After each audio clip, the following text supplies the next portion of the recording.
नमस्कार, मेरा नाम ज्ञानेश्वर है और आपने देखना शुरू कर दिया है लाइव सिटीज।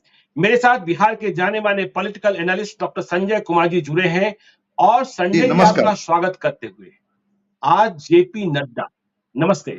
आज जेपी नड्डा बीजेपी के राष्ट्रीय अध्यक्ष पटना में थे। कैलाशपति मिश्र जी को नमन करने आए थे, जो भाजपा के संस्थापकों में रहे हैं, भाजपा की नींव जिन्होंने बिहार में मजबूत की।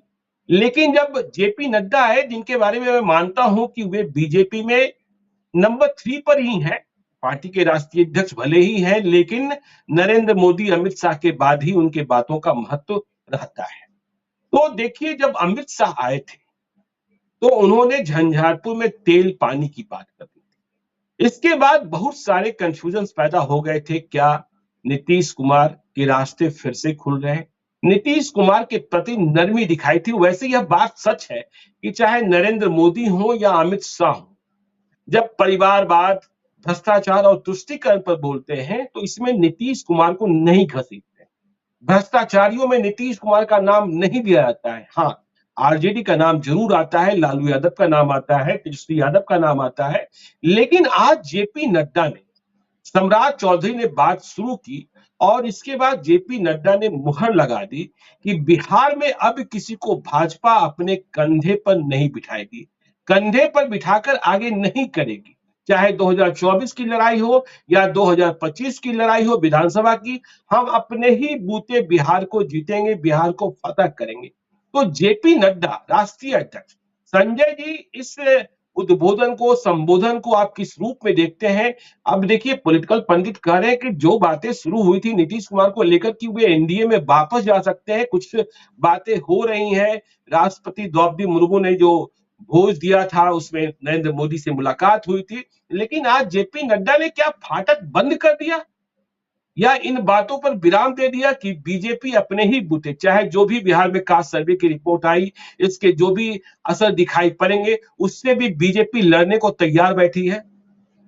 जेपी नड्डा की बात से तो वही लगता है, क्योंकि बीच में जो दो घटनाएं ऐसी हुई, एक घटना तो कि G20 की बैठक में जिस तरह से नरेंद्र मोदी और नीतीश कुमार जी अगल बगल में दिख रहे थे, जिस तरह का इनका गेस्चर दिख रहा था, तो एक कयास लगाए जा रहे थे कि 1.5 वर्षों के बाद की इनकी मुलाकात है और ये कई कार्यक्रमों में शामिल नहीं हुए थे। यहाँ की नीति आयोग की बैठक में भी ये शामिल नहीं हुए थे, मतलब आमना सामना नरेंद्र मोदी जी से नहीं हुआ था। G20 में तो ये गए थे। फिर जब अमित शाह जी बिहार आते हैं और तेल पानी की बात करते हैं कि भाई आप तो पानी है, तेल के साथ रह करके तो गंदा ही हो जाइएगा, तो लगा कि हाँ, अब नजदीकियां बढ़ रही है। और इधर भी थोड़ा सा जो बयानों के जो तीर थे, उसकी धार थोड़ी कमजोर दिखने लगी थी। लेकिन जेपी नड्डा ने तो आज फिर एक बार बयान दे करके इन चीजों पर विराम तो लगाया। उन्होंने कहा कि हम बैसाखी के सहारे या हम अपने कंधे पर बिठा करके हम किसी को आगे बढ़ने का मौका नहीं देंगे, क्योंकि राजनीति में बातें तो संकेतों में की जाती है। सम्राट चौधरी ने इसकी शुरुआत की और उन्होंने उसको पूरा कर दिया। कहा कि नहीं, हम चाहे तस्वीर जो हो, परिणाम हमारे हिस्से में जो आए, लेकिन हम खुद जनता के बीच में जाएंगे और हम किसी को कंधा पर बिठा के, देखिए 2020 का चुनाव, नीतीश कुमार जी तो कह रहे थे ना कि हमारी पोजीशन तीसरी रही है, हम तीसरी पार्टी हो गए हैं, हम नहीं चाहते हैं कि हमें कोई जिम्मेवारी दी जाए, लेकिन भारतीय जनता पार्टी ने तो दी जिम्मेवारी, इनको बतौर मुख्यमंत्री बनाया। शायद इस एहसास के वो अपने जो उनके वर्कर्स हैं, जो उनके कार्यकर्ता हैं, उनको ये मैसेज देना चाहते थे, क्योंकि एक कंफ्यूजन तो इधर क्रिएट हो गया कि क्या फिर नीतीश कुमार जी एनडीए के साथ आ रहे हैं, एनडीए फिर उनको बुला रही है, और क्या जो इनके समर्पित कार्यकर्ता हैं इनको किनारे लगाया जाएगा और फिर एक बार जेडीयू के साथ इनकी गलबहियां होगी। इस पर एक विराम लगाने की कोशिश जेपी नड्डा ने की है कि हम अपने कंधे पर किसी को नहीं बिठाने जा रहे हैं। मतलब हमारे कार्यकर्ता पूरी तरह से ऊर्जान्वित रहें, पूरी ताकत के साथ जमीन को उर्वर करते रहें। हम 24 का चुनाव और 25 के चुनाव में जाएंगे अपने बलबूते पर, काम हमारा होगा, ताकत हमारी होगी, हिस्से हमारे होंगे और हम इसका लाभ किसी और को अब देने के लिए तैयार नहीं है, जो उनका कहने का भाव था। तो एक तरह से एक मैसेज तो जरूर उन्होंने दे दिया कि अगर ये कंफ्यूजन क्रिएट हो रहा है कि फिर हम नीतीश कुमार जी को अपने साथ ला रहे हैं। अब राजनीति में तो ठीक है, जेपी नड्डा तीसरे नंबर के हैं, लेकिन है तो पार्टी के राष्ट्रीय अध्यक्ष। तो कोई भी बात अगर वो बोल गए तो इस बात के मायने तो हैं, मतलब नजदीकियां तो अब नहीं दिखने जा रही है, जिस बात पर थोड़ा विराम लगा करके वो चले गए। कल फिर कौन सी तस्वीर हो जाएगी, कौन सा परिस्थिति बन जाएगी, और फिर इसको लॉजिक के तहत इसको किनारे लगा दिया जाएगा, अलग बात है। लेकिन आज तो सम्राट चौधरी की बात पर मुहर लगा करके जेपी नड्डा चले गए हैं। देखना होगा कि क्या इस तरह की जो बात वो अपने कार्यकर्ताओं को कह गए कि आप अपने से तैयार रहिए और आपकी फसल कोई दूसरा कोई नहीं काटेगा। मतलब अगर जनता आपके पक्ष में गोलबंद होगी, आपको मैंडेट देगी और उसके लिए हम किसी और को आपके कंधे पर बिठा देंगे, ऐसा हम नहीं करने जा रहे हैं। तो वो इशारा था पार्टी का कंधा भी और जनता के कंधे पर कि वोट तो आप हमारे पक्ष में देते हैं और हम बैठा किसी और को देते हैं। तो शायद ये आश्वस्त करने का उनका मकसद रहा है। संजय जी, देखिए, जब बिहार में कास्ट सर्वे की रिपोर्ट आई, 2 अक्टूबर को आई थी, आज तीसरा दिन था जब जेपी नड्डा बिहार में थे, पटना में, और उन्होंने कहा कि देखिए, इंडिया अलायंस, जिसे बीजेपी घमंडिया अलायंस कह रहा है, वह भाई से भाई को लड़ाने की कोशिश कर रही है। मुझे लगता है कि जब जेपी नड्डा पटना आए, इसके पहले उन्होंने एक्सरसाइज किया होगा कि जो कास्ट सर्वे की रिपोर्ट आई, इसके असर क्या होंगे, चुनावी असर क्या होंगे। तो आपको क्या लगता है कि जो यह माना जा रहा था कि कास्ट सर्वे की रिपोर्ट का फायदा लालू यादव और नीतीश कुमार उठा ले जाएंगे, जेपी नड्डा ने पटना आने के पहले यह भी रिव्यू कर लिया कि इसकी काट हमारे पास है, इसका फायदा नहीं उठाने देंगे। क्या काट हो सकता है? रोहिणी कमीशन, कुछ और भी इनके बंद अलमीरा में रखा है जिसे ये निकाल सकते हैं, जो जिन निकलेगा और उसके बाद लालू नीतीश की जो चाल है वह फेल हो जाएगी। बिल्कुल नहीं, उन्होंने तो बड़ी स्पष्टता में ये बात कही कि भाई देखिए, अगर केंद्र की योजनाओं को देखिए तो केंद्र की योजनाओं में मैक्सिमम भागीदारी तो किनकी रही है? ओबीसी की रही है। हमारे मंत्री कितने हैं, मंत्रिमंडल में कितना % मंत्री हैं, देख लीजिए ओबीसी का 27 संख्या गिना। उन्होंने कहा कि 85 ओबीसी एमपी हैं। अगर भारतीय जनता पार्टी के पास अगर संख्या देखिएगा तो 85 ओबीसी मंत्री हैं। और उन्होंने एक बात और कही कि इस देश में गरीबी से बड़ी कोई जाति है क्या? सबसे बड़ी जाति तो गरीबी की है। तो आप गरीबी पर बात नहीं करते हैं और ओबीसी की हिस्सेदारी की बात करते हैं, जबकि उन्होंने उत्तर से दक्षिण और पूरब से पश्चिम, उन्होंने कश्मीर से उठाया कि परिवारवाद कैसे हावी है। ये समाजवाद का जो छद्म रूप धारण कर करके और किस तरह से क्षेत्रीय पार्टियां परिवारवाद में लिप्त हो जाती है, इसको उन्होंने बड़ा सीधे सीधे कहा। तो एक तो ओबीसी को उन्होंने मैसेज देने की कोशिश की कि ऐसा कुछ नहीं है कि भारतीय जनता पार्टी आपकी हितैषी नहीं है या आपके हितों का ध्यान नहीं रखती है। सबसे ज्यादा तो आपके हितों का हम ध्यान रखते हैं। 27% मंत्रिमंडल में भागीदारी, 85 एमपी, केंद्र की योजनाओं में सबसे अधिक। और ठीक आप कह रहे हैं कि फिर वो रोहिणी आयोग पर आएंगे कि क्या रोहिणी आयोग में जो 978 जातियों की चर्चा हो रही है, जिनको ना आज तक शैक्षणिक संस्थाओं में कोई लाभ मिला, न उनको कोई नौकरियों में लाभ मिला, और बाकी वही 10% लोग तो पूरी मलाई खा जाते हैं। तो इसको लेकर के ये काट जरूर इनके मन मस्तिष्क में रहा होगा। हालांकि आज रोहिणी आयोग पर इतना वो फोकस नहीं किए, ओबीसी को उन्होंने एड्रेस जरूर किया, क्योंकि अगर ओबीसी को ईबीसी को जोड़ लीजिए तो 63%, वो 63% को जरूर एड्रेस कर गए कि भाई अगर आपका हित है कहीं तो भारतीय जनता पार्टी में ही है। बात कोई और कर लें, बात आपकी करेंगे, क्षेत्रीय पार्टियां आपकी बात करेगी, लेकिन वो पार्टियां आपका हित में कोई काम नहीं करने जा रही है। हितैषी तो मैं आपका हूं। अब ये इनकी बात से ओबीसी कितना कनेक्ट हो पाई, नहीं हो पाई, ये तो परिणाम दिखेगा, आने वाले वक्त में दिखेगा कि और इनकी धार कैसे तेज होती है। बाकी चीजों को जो प्रधानमंत्री मध्य प्रदेश में बोल रहे थे, जेपी नड्डा भी आज पटना में वही बोल गए कि सबसे बड़ी जाति तो गरीबों की है। गरीब अमीर है, गरीब अमीर जातियों में बटा हुआ समाज से भला हो नहीं सकता है। और जातियों के आधार पर जो पार्टियां खड़ी होती है वो जाति से निकल करके परिवार में जाकर के सिमट जाती है। तो बड़ा ही तरीके से, जिसको कहते हैं ना डिप्लोमेटिक तरीके से, ओबीसी को एक मैसेज इन्होंने देने की कोशिश की कि आपके हित में हम कहीं बाधक नहीं है, बल्कि आपके हितों का सबसे ज्यादा ध्यान भी हम रखते हैं और सबसे ज्यादा आपको हम भागीदारी भी देते हैं। चलिए देखिए, बात तो बिल्कुल यही हुई और यह भी कहा गया कि ओबीसी को संवैधानिक दर्जा तो हमने ही दिया। और देखिए जो 3 बातें जेपी नड्डा ने कही, परिवारवाद, तुष्टीकरण और भ्रष्टाचार। जब तुष्टीकरण की बात होती है तो उन्होंने कहा भाई भाई से लड़ाने की कोशिश हो रही है। तो आज भी बीजेपी, देखिए बीजेपी की कोशिश है हिंदू कार्ड की। और देखिए एक विवेचना इसकी भी शुरू हो गई है संजय जी, बिहार में जो कास्ट रिव्यू आई, जो कास्ट सर्वे का रिपोर्ट आया कि पिछड़े अति पिछड़े की आबादी किस तरीके से बढ़ाई गई। वह इस रूप में बढ़ाई गई कि मुस्लिम के जो पिछड़े और अति पिछड़े हैं उन्हें भी आपने पिछड़े अति पिछड़े में जोड़ दिया। तो यह खेला भी बिहार में किया गया कि इससे उनकी आबादी बढ़कर 63% हो गई। तो बीजेपी इन चीजों पर ध्यान रख रही है। और हिंदू थोड़ा सा हम डिस्कनेक्ट हो गए थे जी, फिर मैं आ गया। चलेगा बिहार तो मैं ये बताना चाह रहा हूं, बीजेपी जिसने एनडीए अलायंस के तहत, मैं ये बताना चाह रहा हूं कि इन्होंने अब ये तो कार्ड खेलेंगे, भारतीय जनता पार्टी के लोग कार्ड खेलेंगे 2019 का भाई नतीजा जातियों के गणित में बिहार को फिट करने में आपने मुसलमानों को भी नहीं छोड़ा। मुसलमानों को भी तो आपने अगड़ा पिछड़ा में बांटा।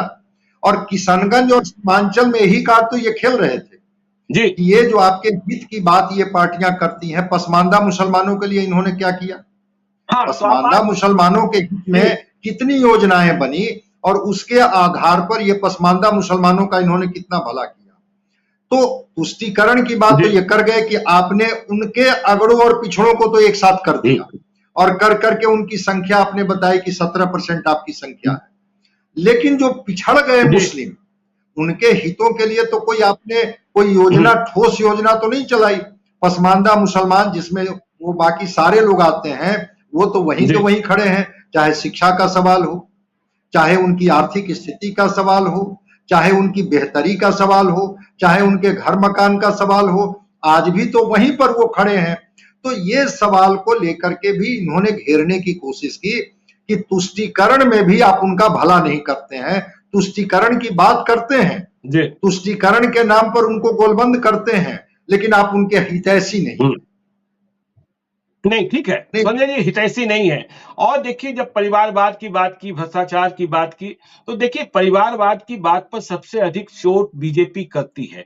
और जब बिहार में यह चर्चा होती है, ठीक है उन्होंने तो जम्मू कश्मीर से लेकर कन्याकुमारी तक नाम गिना दिया, लेकिन हम बिहार में देखते हैं कि ऐसी बात नहीं है। यही तो राजनीतिक पार्टियों का जो चरित्र है वो समझ में नहीं आता। बीजेपी के परिवारवाद की पार्टियां हैं और एक लंबी फहरिस्त, क्या लोजपा इनके सहयोगियों के यहाँ तो परिवारवाद की फहरिस्त है ही, बीजेपी में भी परिवारवाद की फहरिस्त है। और बिहार में भी कई नेता ऐसे हैं जिनको आप भी जानते हैं, हम भी जानते हैं, जिन्होंने अपने बेटे के लिए, अपने दूसरे भतीजे के लिए, परिवार के सदस्यों के लिए उन्होंने जगह बनाई। तो परिवारवाद तो वहां भी है, ठीक है, कोई ज्यादा लाभ लिया, कोई कम लाभ लिया। और लोजपा के बारे में तो कहा ही जाता है, रामविलास पासवान जी जब थे तो भाई बेटे भतीजे वो तो उसी की पार्टी ही मानी जाती थी। जीतनराम मांझी ने संतोष मांझी को बढ़ाया। तो ये जो अलायंस है आपके बिल्कुल और आपकी पार्टी में, तो ये तो परिवारवाद को आप ये नहीं कह सकते हैं कि परिवारवाद वही है। परिवारवाद तो आपके यहाँ भी दिखता है, लेकिन राजनीतिक पार्टियों का कहने का तरीका होता है कि वो परिवारवाद कुछ ज्यादा है, हमारे यहाँ कम है। ठीक है, आपने कहा कि परिवारवाद तो आपके यहाँ भी है।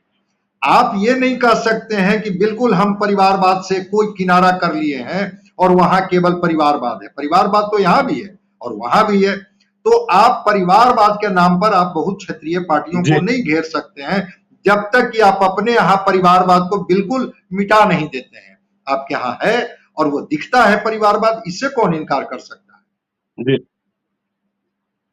जी, किनारा कर लिए हैं और वहां केवल परिवारवाद है। परिवारवाद तो यहाँ भी है और वहां भी है। तो आप परिवारवाद के नाम पर आप बहुत क्षेत्रीय पार्टियों को नहीं घेर सकते हैं जब तक कि आप अपने यहाँ परिवारवाद को बिल्कुल मिटा नहीं देते हैं।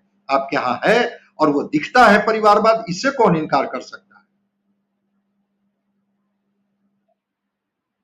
और भाजपा के भीतर भी दिखता है। आप देखिए ना, हुकुमदेव नारायण यादव के बेटे जी अशोक यादव एमपी, आप देखिए ना सीपी ठाकुर के बेटे विवेक ठाकुर एमपी, कहा नवीन किशोर सिन्हा के बेटे नितिन नवीन एमपी एमएलए।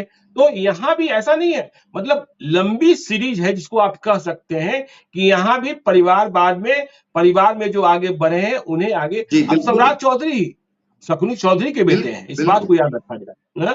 तो यह संख्या यहां भी तो परिवारवाद की बात सिर्फ भाजपा में है, मुझे यह बात दिखाई नहीं पड़ती है। परिवारवाद सभी जगह है। अब देखिए, जब ओबीसी की बात हो रही है, ईबीसी की बात हो रही है, तो यह समझना जरूरी है कि जो 63% आबादी दिखाई पड़ी, 27% पिछड़े और 36% अति पिछड़े। अति पिछड़े जो अब ज्यादा जागृत होंगे बिहार में। और आप बिहार में देखे भी हैं, नीतीश कुमार ने ही इसकी बुनियाद रखी थी कि गैर यादव पिछड़ा और अति पिछड़ा को नीतीश कुमार ने आगे बढ़ाया और उन्हें एकजुट किया। तो बीजेपी के भीतर देखिए, लड़ाई गहरी है, लड़ाई कठिन है। बीजेपी के भीतर अति पिछड़ों में नेतृत्व को दिखता है आपको कि अति पिछड़े का कोई इतना बड़ा चेहरा बन गया जिसकी पुकार पर बिहार के लोग जमा हो सके, जिनकी पुकार पर बिहार के लोग वोट कर सके, कि यह खाई। उधर तो नीतीश कुमार अपने को अति पिछड़ा का नेता ही मानते हैं, उनके पास अपना आधार, उनकी जाति का आधार क्या है। तो बीजेपी के भीतर ये खाई आपको आज भी दिखाई पड़ रही है जिसे भरे जाने की जरूरत है, क्योंकि मुकेश सहनी उनके साथ थे, वे भी अभी न इधर है न उधर है, जो इमर्जिंग लीडर है। तो बीजेपी के भीतर आपको अति पिछड़ी जमात में नेता कौन दिखाई पड़ रहे हैं? प्रेम कुमार थे, वे भी किनारे ही लगा दिए गए। नहीं, बिल्कुल आपने सही कहा। अब देखिए ना, नीतीश कुमार जी ने जब ठीक है, एक बड़ी मजबूत जाति थी ओबीसी में यादव, जब उनको किनारे करके बाकी लोगों को जोड़ा तो एक कोऑर्डिनेशन था। लेकिन इनके यहाँ अध्यक्ष की श्रृंखला देखिए, डॉक्टर सीपी ठाकुर, मंगल पांडे जी से लेकर के ओबीसी में भी नित्यानंद राय, फिर अगर जिम्मेवारी दी तो सम्राट चौधरी को।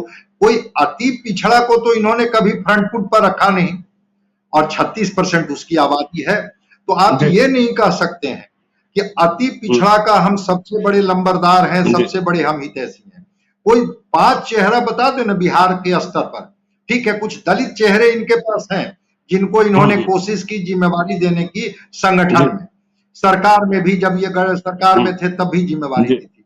लेकिन अति पिछड़ा का एक बड़ा चेहरा प्रेम कुमार, उम्र के नाम पर कि चलिए उनको मार्गदर्शक मंडल में डाल देंगे या उनको किनारे लगा देंगे या बाद में उनको कोई जिम्मेवारी तय करेंगे, लेकिन आपने कोई महत्वपूर्ण पद दे करके उनको आगे तो नहीं बढ़ाया। तो अति पिछड़े की बात कि हम अति पिछड़े के सबसे बड़े हितैषी हैं, ऐसा तो बीजेपी में भी नहीं दिखता है। तो वहां पर, और ठीक आपने कहा कि मुकेश सहनी जी, जो थोड़ा सा लगता है कि वो एक सक्रियता उनमें दिखती है, एक धार दिखती है। तो मुकेश सहनी जी ने भी जब थोड़ा सा मजबूती से बात करनी शुरू की तो आपने उनको भी कहा कि चलिए आप किनारे लगिए। और बाद में तो क्या हुआ सबको पता है कि कैसे उनको पार्टी छोड़नी पड़ी और कैसे उनको ये कर दिया गया। तो अति पिछड़े को नेतृत्व देने के लिए आपके पास पहली कतार में, दूसरी कतार में, तीसरी कतार में 5-5 नेताओं का नाम आप बता दीजिए ना, जिनको आप पहली, दूसरी, तीसरी कतार में रखे हुए हैं कि 36% का रिप्रेजेंटेशन देने के लिए हम नेताओं की पौध हम तैयार कर रहे हैं। और ये जब ये ठीक है आ गया, सरफेस पर आ गया, जो भी आंकड़ा है सरफेस पर आ गया, तो अब तो कम से कम तय कर दीजिए कि अति पिछड़ा में से हम इनको नेतृत्व देने जा रहे हैं, संगठन में जिम्मेवारी दे रहे हैं और पार्टी में महत्वपूर्ण भूमिका देने जा रहे हैं। तो वहां पर तो अति पिछड़े को तो आपने भी बहुत महत्व नहीं दिया और वो लोगों ने भी महत्व नहीं दिया। तो महत्व के मामले में ये नहीं कह सकते हैं कि उन लोगों ने महत्व नहीं दिया, हमने महत्व दिया। अब तो देखना होगा ना, अभी तो 36% का आंकड़ा आया है। अब देखते हैं कि ईबीसी पर ये कितना दांव लगाते हैं, कितना उस पर भरोसा करते हैं और कैसे अति पिछड़ा को ये आगे बढ़ाते हैं। ठीक है, सम्राट चौधरी उस ओबीसी के एक मजबूत वर्ग से आते हैं, आपने उनको प्रदेश का अध्यक्ष बना दिया, लेकिन अति पिछड़ा से तो कोई व्यक्ति आपके यहाँ दिखता नहीं है जिनके बारे में कहा जा सके कि पिछड़े से अगर सम्राट चौधरी हैं तो अति पिछड़े से इनके यहाँ ये हैं। देखिए 1-2 महीने के अंतराल में कौन सा ये रणनीति बनाते हैं, ये तो वक्त बताएगा। हाँ ठीक है, देखिए 2019 के यदि संसदीय चुनाव को हम देखें तो अररिया जैसे गढ़ में जो मुसलमानों का गढ़ माना जाता है, वहां बीजेपी का अति पिछड़ा उम्मीदवार प्रदीप कुमार, नीतीश कुमार साथ थे, वे जीत हासिल कर लेते हैं। कैप्टन जयनारायण निषाद के बेटे अजय निषाद मुजफ्फरपुर से लगातार चुनाव जीत रहे हैं। तो दो ही चेहरे, दो ही संसदीय चेहरे संसद के रूप में, सांसद के रूप में इनके पास, उन्हें भी आगे बढ़ाने का मौका नहीं दिया। और अब तो जो कास्ट सर्वे आया है, इसके बाद पूरी राजनीति ईबीसी के इर्द गिर्द सिमट गई है, क्योंकि जो बैकवर्ड क्लास के लोग हैं उनके पास नेतृत्व है। यादव के पास लालू यादव का नेतृत्व है, कुर्मी के पास नीतीश कुमार का नेतृत्व है, कुशवाहा के पास उपेंद्र कुशवाहा और सम्राट चौधरी का नेतृत्व है। लेकिन जिधर ईबीसी होगा वो डिसाइडिंग फैक्टर हो जाएगा, निश्चित रूप से डिसाइडिंग फैक्टर होगा। और मैं तो कह रहा हूं कि इनके पास एक नेता थे प्रेम कुमार, माना जाता था कि प्रेम कुमार संगठन से भी जुड़े रहे और भारतीय जनता पार्टी के प्रति समर्पित भी रहे, लेकिन उनको प्लेटफॉर्म तो आपने नहीं दिया। जैसे कुछ जो बड़े कद्दावर इनके नेता थे, नंदकिशोर यादव, प्रेम कुमार, ऐसे नेताओं को तो पिछली पंक्ति में खड़ा कर दी गई ना, और पीछे के कुछ नेताओं को आपने आगे लाया। तो प्रेम कुमार सरीखे जैसे तो नेता थे आपके पास, लेकिन आपने उनको प्लेटफॉर्म कहां दिया। और दूसरी बात, जो दो एमपी की बात कर रही है, मुकेश सहनी, ठीक है, मुकेश सहनी थोड़ा अति महत्वाकांक्षी हैं, वो थोड़ा सा आपको लगा कि वो दबाव बनाने की कोशिश कर रहे हैं, लेकिन अति पिछड़े के एक चेहरे के तौर पर तो एक युवा चेहरा आपके पास था, आप चाहते तो उनको प्लेटफॉर्म दे सकते थे। लेकिन जिन रणनीति के तहत अगर प्लेटफॉर्म नहीं दिया तो आने वाला वक्त में तो चीजों को आपको बदलनी होगी, आपको रणनीति बदलनी होगी। और न केवल भारतीय जनता पार्टी, सारी पार्टियां अब अति पिछड़ों के इर्द गिर्द अपना दांव लगाएगी। देखना होगा कि क्या कोई नेतृत्व उसमें से निकाल करके ये लोग ला पाते हैं, लाते हैं तो क्या उन पर भरोसा कर पाते हैं, लोकसभा और विधानसभा में उनको टिकट देते हैं, कितना टिकट देते हैं। अब ये गणित तो बिहार की राजनीति में बैठेगा ना, और इस गणित के अनुसार फिर बिहार की राजनीति तय होगी कि क्या अति पिछड़ा अब राजनीति के केंद्र में होंगे और बाकी जो जातियां हैं वो अति पिछड़े के इर्द गिर्द एक समीकरण बनाने की कोशिश करेगी ताकि परिणाम उनके हिस्से में आए। अब भारतीय जनता पार्टी भी इस रणनीति पर काम कर रही होगी, हो सकता है कि वो भी चीजों को सरफेस पर नहीं लाई होगी। कास्ट सर्वे आने के बाद हो सकता है कि 1-2 महीने के बाद जो नेतृत्व है या जिम्मेवारी है वो अति पिछड़ों को ये लोग दे, थोड़ा हम लोगों को इंतजार करनी होगी। नहीं, एक और बात याद करें संजय जी, देखिए आज जब जेपी नड्डा ने कह दिया कि हम किसी को कंधे पर नहीं बिठाएंगे, साफ साफ इशारा नीतीश कुमार की ओर ही था कि बीजेपी में कोई रास्ता उनके लिए खुला हुआ नहीं है। लेकिन अमित शाह का एक पुराना वक्तव्य है जो बार बार स्मरण किया जाता है कि बिहार के राजनीतिक हालात ऐसे हैं कि यहाँ 3 शक्तियां हैं, आरजेडी, बीजेपी और जेडीयू। जिधर 2 सवार होते हैं उधर पलड़ा भारी हो जाता है। तो 2024 का संसदीय चुनाव तो बगैर नीतीश कुमार बीजेपी लड़ने जा रही है, और यह भी कहा जा रहा है कि 2024 का चुनाव कोई आसान सा नहीं है, कठिन सा चुनाव है, फिक्स चुनाव नहीं है कि हाँ मोदी वापस ही आ रहे हैं, 303 नहीं 350, 400 होने जा रहा है। तो माइनस नीतीश कुमार इन्होंने देखिए कंधे पर बिठाने के लिए बिठाया है चिराग पासवान, पशुपति पारस, उपेंद्र कुशवाहा, जीतन राम मांझी, मुकेश सहनी का क्या होगा आगे मुझे नहीं पता। लेकिन बगैर नीतीश कुमार यह इस लड़ाई में कितने सफल होंगे जब कंधे पर नहीं बिठाना, क्या आपको लगता है? क्योंकि बिहार में लग तो ये रहा है कि हिंदू कार्ड का जवाब लालू और नीतीश ने जाति के कार्ड के रूप में तलाश लिया। नहीं, हम आपसे सहमत हैं। और ईबीसी वोटर के पहले हम लोग एक स्पेकुलेशन करते थे कि उनकी संख्या 30% के करीब है। ठीक है, सरफेस पर आ गया कि नहीं वो 30% नहीं है, 36% है। लेकिन माना तो यही न जाता है कि वो ईबीसी वोटरों पर प्रभाव नीतीश कुमार का है, और अगर नीतीश कुमार उस वोट को अपने पक्ष में करने में कामयाब रहे 24 के चुनाव में, 25 के चुनाव में, तो कंधे पर बिठाना तो इनकी मजबूरी होगी ना। अगर वो 30% से बढ़कर के उनकी संख्या 36% हो गई, तो बीजेपी जितना दम भर ले, वो वोटों का जो समीकरण है जिसकी बात मैं बार बार कहता हूं कि अर्थमेटिक तो फिर आपके पक्ष में होगा नहीं। ओबीसी की 2 बड़ी जातियां मान लेते हैं कि यादव, और कुर्मी जिससे नीतीश कुमार जी आते हैं, वो तो वहां है खड़े इंडिया गठबंधन में। ठीक है, सम्राट चौधरी को आपने प्रदेश अध्यक्ष बना दिया है, उपेंद्र कुशवाहा अभी तक उनके खेमे में नहीं है, तो कुशवाहा मतों का हो सकता है कि भारतीय जनता पार्टी को लाभ मिले। लेकिन बाकी अगर जातियों की बात करें तो ईबीसी पर तो सीधे सीधे प्रभाव कहता है लोग कि नीतीश कुमार जी का है, और ईबीसी वोटर भी कहते हैं। बिहार ही एक ऐसा राज्य है ना जिसमें ओबीसी से ईबीसी को बांट करके उनको अधिकार दिया गया। भारत में बिहार के अलावा ऐसा कोई राज्य नहीं है जहां एक्सट्रीमली बैकवर्ड कास्ट के लिए कोई प्रोविजन किया गया, और ये मैसेज उसमें है। एक्सट्रीमली बैकवर्ड कास्ट के लोग इस बात को बोलते हैं कि ये ताकत तो हमको नीतीश कुमार ने दी है, और नीतीश कुमार के पक्ष में वो गोलबंद भी रहते हैं, वोट भी करते रहते हैं। तो ठीक आपके मन में सवाल है और हमारे मन में भी सवाल है कि क्या इतना बड़ा नुकसान सहने के लिए बीजेपी तैयार होगी कि ईबीसी वोटर अगर नीतीश कुमार के खेमे में है और नीतीश कुमार इंडिया गठबंधन के एक पार्टनर हैं, तो क्या वो उधर रहेंगे तब भी ईबीसी का वोट हम लेने में कामयाब होंगे?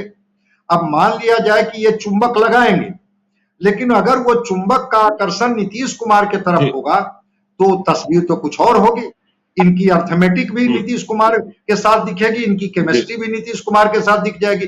इसीलिए मैंने कहा था कि बयानों का बहुत मतलब, यही अमित शाह 2-2 बार बिहार में आए थे और कहे कि नीतीश बाबू के लिए दरवाजा बंद है, और वही अमित शाह आए और कहे कि भाई पानी तो जब तेल के साथ रहेगा तो गंदा हो जाएगा।